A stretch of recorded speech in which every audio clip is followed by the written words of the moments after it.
एक भव्य साम्राज्य में दो शाही राजकुमारियां रहती थीं। बड़ी बहन एल्सा के पास असाधारण बर्फीली शक्तियां थीं। वह एक इशारे से बर्फ के टुकड़े बना सकती थी और एक ठोकर से फर्श को जमा सकती थी।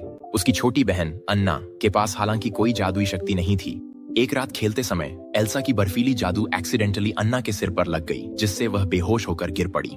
डरे हुए माता पिता दोनों बच्चियों को गहरे जंगल में एल्फ्स की मदद लेने के लिए ले गए। बड़े एल्फ ने न केवल अन्ना को ठीक किया, बल्कि उसके दिमाग से एल्सा के जादू की सारी यादें भी मिटा दी। अन्ना की सुरक्षा के डर से राजा ने एल्सा को अनिश्चित काल के लिए उसके कमरे में बंद करने का आदेश दिया।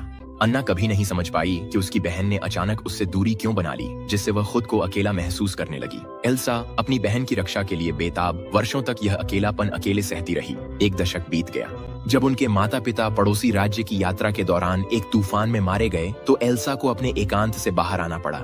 सबसे बड़ी होने के नाते वह सिंहासन की वारिस बनेगी और रानी बनेगी। जब उसकी बहन आखिरकार अपने कमरे से बाहर आई तो अन्ना बहुत खुश हुई। राज्याभिषेक समारोह के दौरान उसने 10 साल से भी अधिक समय बाद पहली बार एल्सा को देखा। इससे पहले कि वे फिर से जुड़ पाते, अन्ना को नाचने के लिए ले जाया गया, जहां उसकी मुलाकात पास के राज्य के एक आकर्षक राजकुमार से हुई और वह जल्दी ही उस पर मोहित हो गई। जब अन्ना राजकुमार को लेकर एल्सा के पास सगाई के लिए आशीर्वाद मांगने आई तो एल्सा ने सख्ती से मना कर दिया, क्योंकि वह अपनी बहन को किसी ऐसे व्यक्ति से शादी करने की अनुमति नहीं देना चाहती थी जिससे वह अभी अभी मिली थी। अन्ना की बातों ने एल्सा को आहत किया। एल्सा ने समारोह समाप्त कर दिया और महल के द्वार बंद करने का आदेश दिया।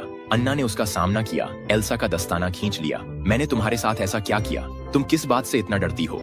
अपनी बहन के बलिदानों से अनजान अन्ना ने हैरानी से देखा कि एल्सा ने अपने हाथ के एक इशारे से खतरनाक बर्फीले टुकड़ों का तूफान छोड़ दिया।